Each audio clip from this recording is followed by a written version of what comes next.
I have this file that I basically downloaded from the web somewhere and just change it slightly. And let's just explain what's going on. On this first line right here, I'm just defining a simple string. I'm making it final, so that means now it's a constant and nobody can change it. Static, there's only one version of it because it belongs to the class. And I'm assigning it this value. This is the location of the Excel file on my machine. This item throws some exceptions, so that's why you have this exception handling here, which is fine.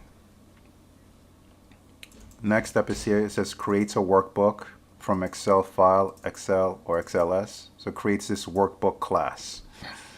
Okay, so you have a workbook. So again, for those of you who are not familiar with Excel, let's go to City Tech Work Area, Data, Shapes. This entire thing is considered a workbook. I'll say enable editing.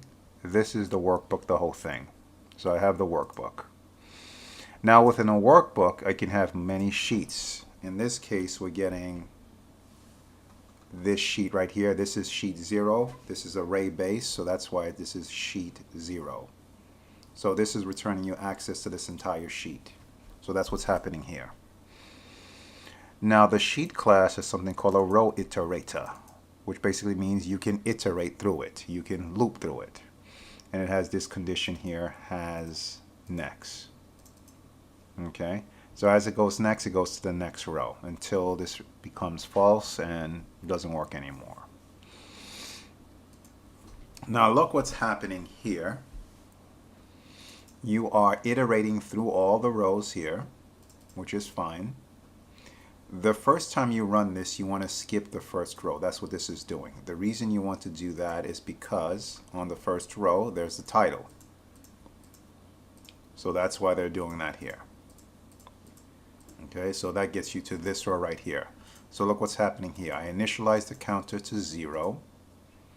Make the counters equal. I test to see if it's 0. I increment it right away, and then I do continue. The reason I increment this is because next time this runs again, it will fail the test. So next time I come back to the loop, this will run. This will now be 1, and now we'll do this logic, which is good because I want it to start from the second row. Now here, row get cell. So remember here, this is the row. These are cells. In the first one, I'm getting the name of the shape, which is cell 2. This is 0, 1, 2, which gets me the name of the shape. And then these values are accordingly 2, 3, 4, and 5. So, I'm sorry, 3, 4, 5. So that's 3, 4, 5. Because remember, this is based on an array. That grabs me that value, and then I print it out, and then we have data with a spreadsheet. So I will do a Control A and copy this. Let's paste it into my project. I will paste it into the driver. Okay. Just be careful. If your package name's a little different, you might not see it. You might have to, maybe you'll get an error here. If you do, you just have to change it to the right package name. Now, I'll double click here. Let's run it and pray. I'm going to get an error, but that's okay. Let's look at the error, make sure we're not afraid of the error. Java IO file not found exception shapes. So this is complaining because it's saying the process cannot be accessed because it's already used. Basically, it's upset because I have it open. So let's close it.